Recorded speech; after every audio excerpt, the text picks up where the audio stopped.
Morphology में हम लोग जो आउटर स्ट्रक्चर है जैसे root, stem, leaf, fruit, flower, ये सब देखेंगे। क्या?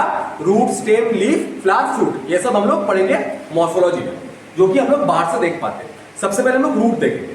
तो हम लोग क्या देखेंगे, एक सीड जब जर्मिनेट होता है तो उससे क्या बनता है, उससे बनता है एक रेडिकल और एक प्लम्यूल। स्प्राउट देखना, स्प्राउट में ये चीज इजीली विजिबल होता है, ठीक है। रेडिकल पहले बनता है और वो नीचे की तरफ जाता है और प्लम्यूल बाद में बनता है। तो जो रेडिकल है ये रेडिकल से क्या बनता है, रूट बनता है, ठीक है। और जो प्लम्यूल है उससे क्या बनता है, शूट बनता है या फिर स्टेम बनता है। ओके, शूट या स्टेम बनता है। अब हम लोग रूट के बारे में पढ़ेंगे। अब हम लोग देखेंगे बेसिकली रूट क्या है। रूट 3 तरीके का होता है। हम लोग क्या देखेंगे, 3 तरीके का रूट होता है। इधर हम लोग देखेंगे, यहां पे 3 तरीके का रूट देखेंगे। एक रूट को हम लोग क्या बोलेंगे, टैप रूट। एक रूट को हम लोग क्या बोलेंगे, tap root system, tap root.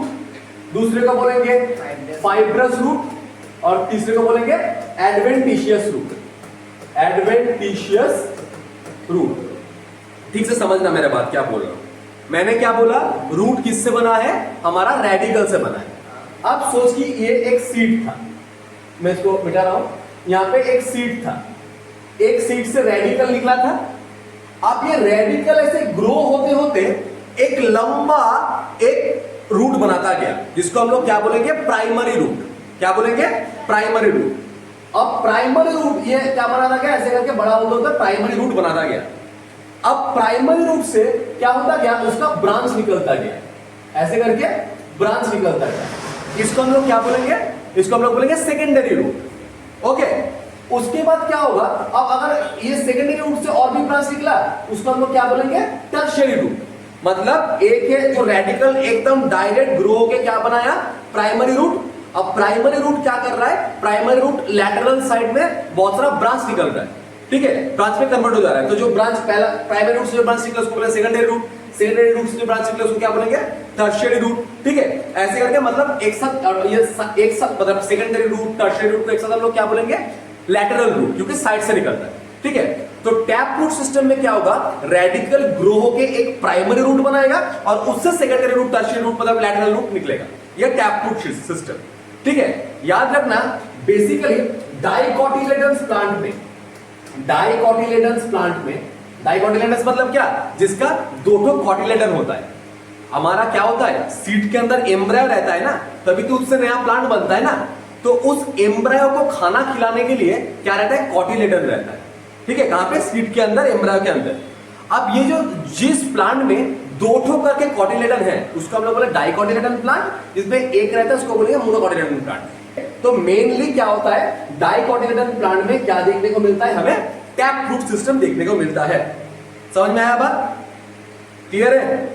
अब फाइब्रस रूट क्या होता है, फाइब्रस रूट में क्या होता है, रेडिकल से प्राइमरी रूट बनेगा, रेडिकल से प्राइमरी रूट बनेगा, लेकिन प्राइमरी रूट कुछ ही दिन के लिए रहेगा, ठीक है। उसके बाद ये जो प्राइमरी रूट है ना, ये ऐसे, ये प्राइमरी रूट कुछ दिन रहने के बाद क्या होगा, ये ऐसे बहुत सारा फाइबर लाइक मतलब धागा लाइक स्ट्रक्चर में ऐसे करके क्या हो जाएगा, डिवाइड हो जाएगा, ठीक है। फाइब्रस मतलब फाइबर, फाइबर मतलब धागा। प्राइमरी रूट कुछ टाइप के लिए बना, फिर धागे, बहुत सारा धागे में बिखर गया। इसको हम लोग क्या बोलेंगे, फाइब्रस रूट सिस्टम। अगर बोलेगा क्या फाइब्रस रूट सिस्टम में प्राइमरी रूट रहता है, बोला रहता है लेकिन बहुत शॉर्ट पीरियड के लिए रहता है। समझ में आया, फाइब्रस मतलब धागा, जैसे धागा के गुच्छा लग रहा है ना, हाँ। तो जब भी मोनोकॉटिलेडन प्लांट होता है, ये सब क्या है, ये हमारा फाइब्रस रूट सिस्टम में आता है। मोनोकॉटिलेडन में क्या लिखा है, फाइब्रस रूट सिस्टम दिखाया है। समझ में आया बात। अब क्या है, एडवेंटिशियस रूट। एडवेंटिशियस मतलब क्या, एडवेंट करना। अभी बायोलॉजी क्लास चल रहा है, अब सोच कि केमिस्ट्री सर आके या फिजिक्स सर आके बोले कि हम क्लास लेंगे, तो क्या हो रहा है, वो मेरे क्लास में क्या कर रहा है, एडवेंट कर रहा है। समझ में आ रहा है, जहां पे जिसका होना चाहिए था उसके जगह अगर दूसरा कोई आ रहा है तो उसको क्या होगा, उसको क्या बोलेंगे, एडवेंट करना।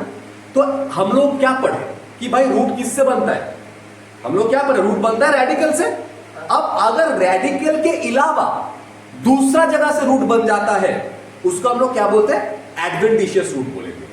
ओके, मतलब जैसे तुम लोग देखना, तुम लोग वो इसका पेड़ देखे होंगे, मतलब बैनियन ट्री में क्या रहेगा देखना, ऐसे जो उसका ब्रांच रहता है, उसका ब्रांच से ऐसे रूट निकलता है। देखे हो ऐसे ऐसे रूट निकलता हुआ, देखे ना? हाँ, इसको बोलते हैं प्रॉप रूट।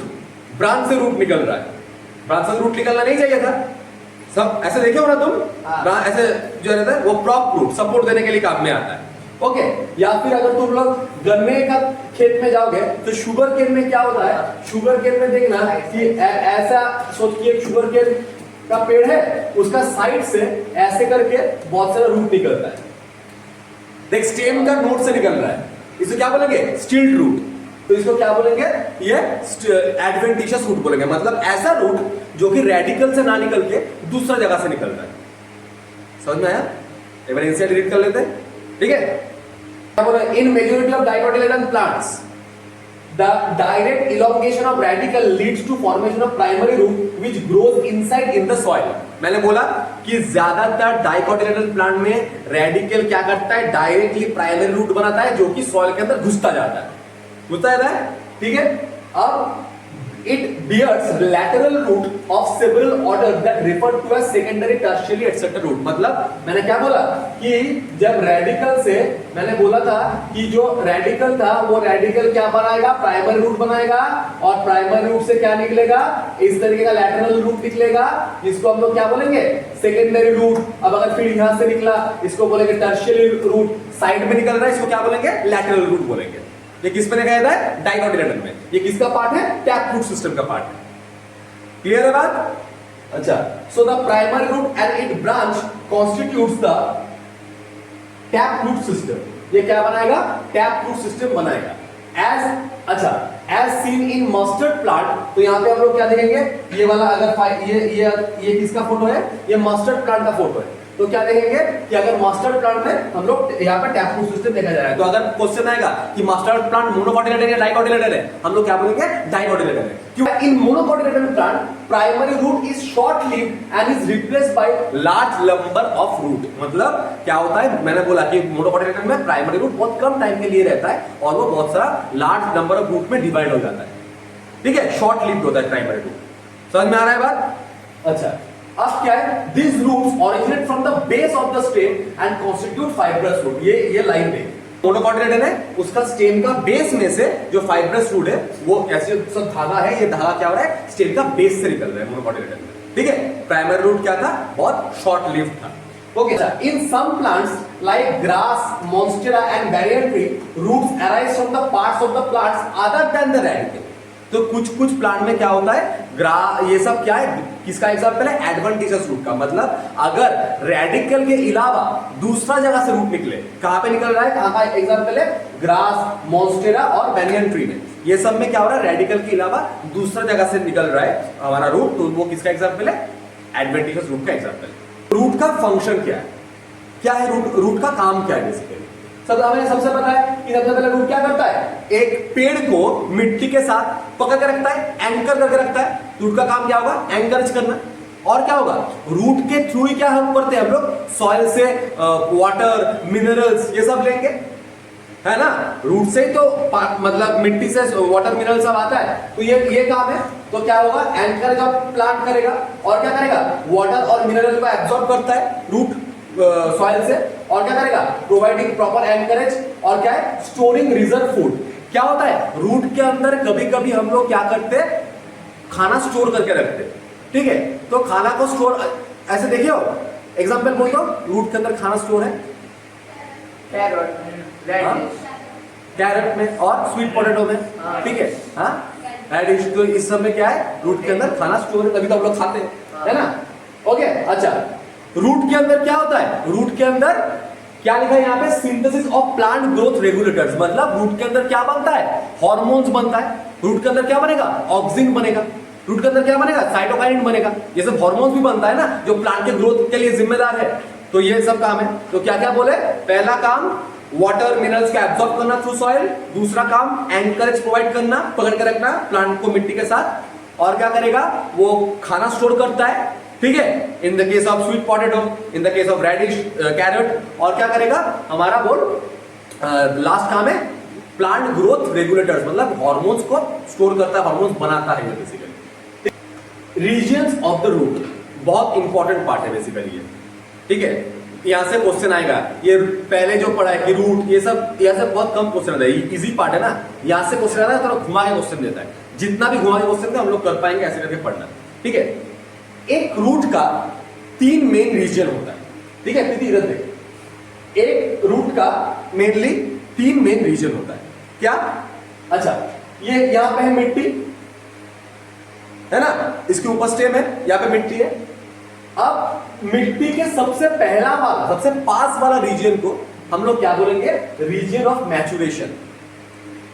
उसके बाद है रीजन ऑफ इलोंगेशन, और एकदम मिट्टी से दूर का जो रीजन है वहां पे होगा रीजन ऑफ मेरिस्टेमेटिक एक्टिविटी, या फिर मेरिस्टेमेटिक रीजन बोला जाएगा, ठीक है।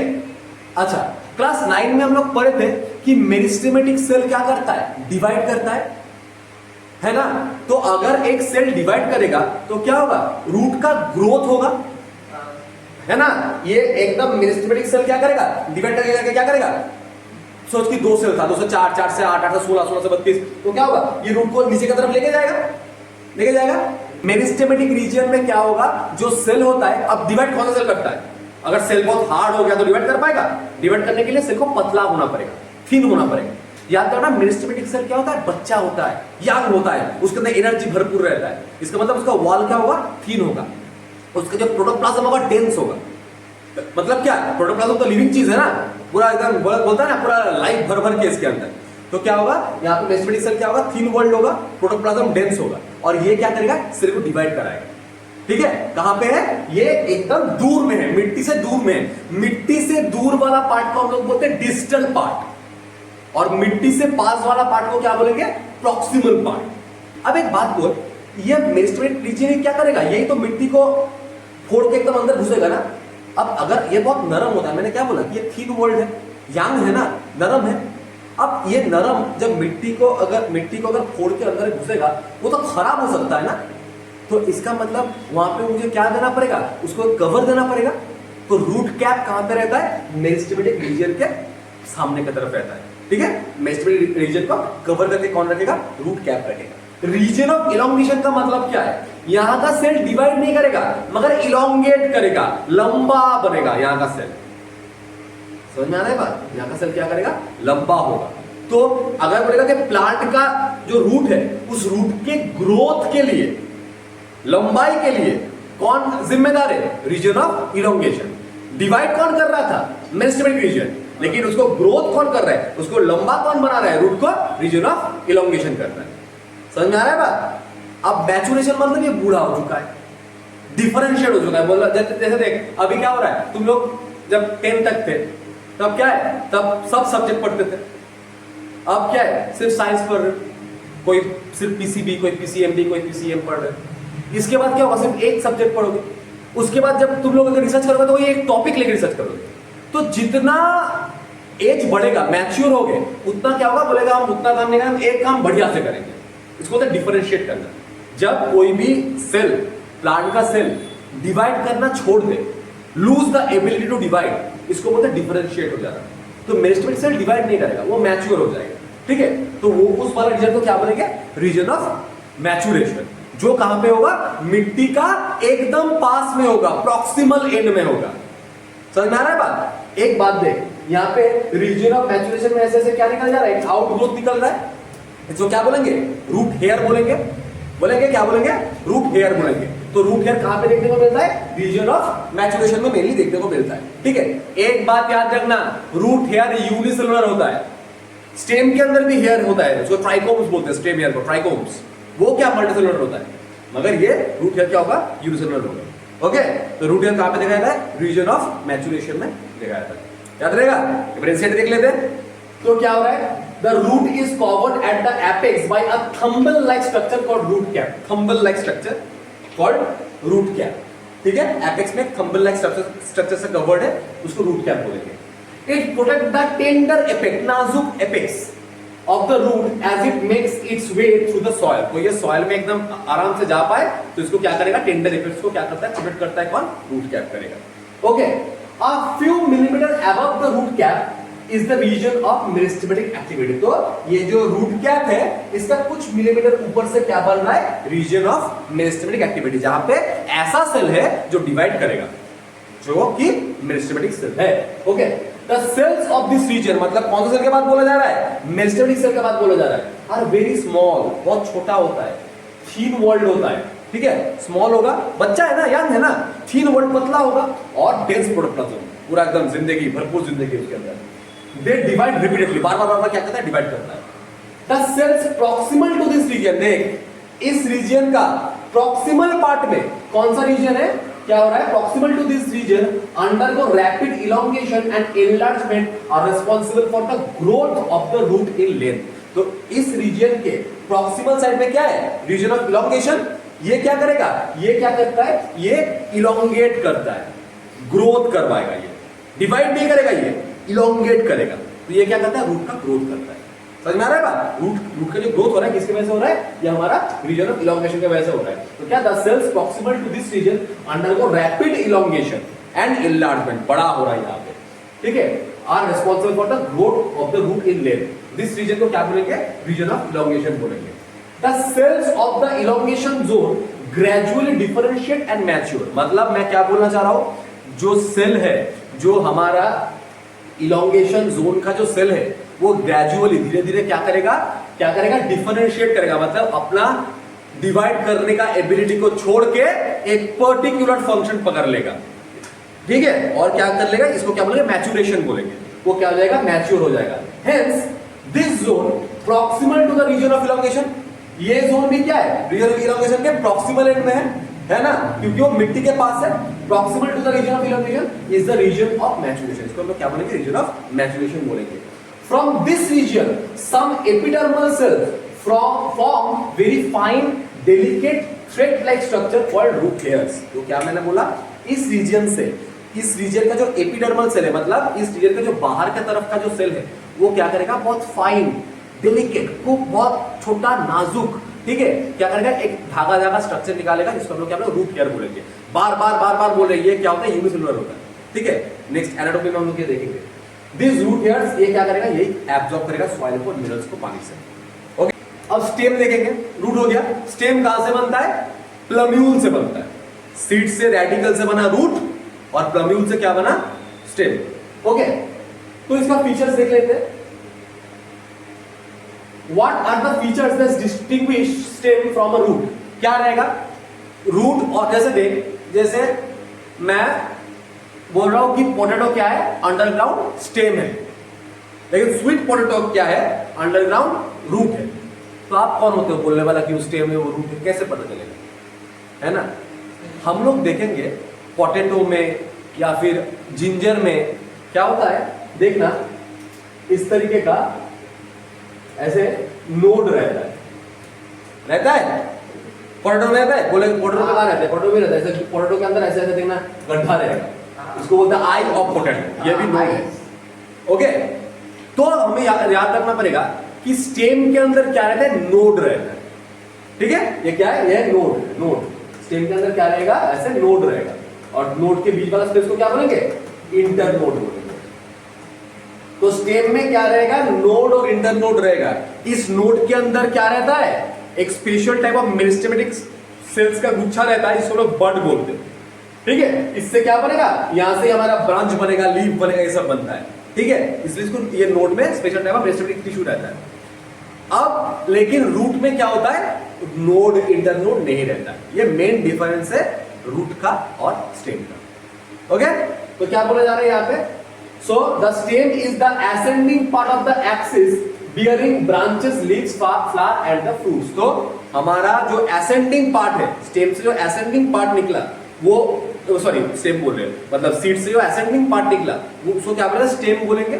वो क्या कर रहा है, बियर कर रहा है किसको, ब्रांच को, लीफ को, फ्लावर को, फ्रूट को, सब ये बियर करेगा, सब उसके अंदर ही रहेगा ना, स्टेम के अंदर ही रहेगा ना, ठीक है। अब क्या नेक्स्ट पॉइंट क्या है, स्टेम के पास क्या है, नोड्स और इंटरनोड्स है, ठीक है।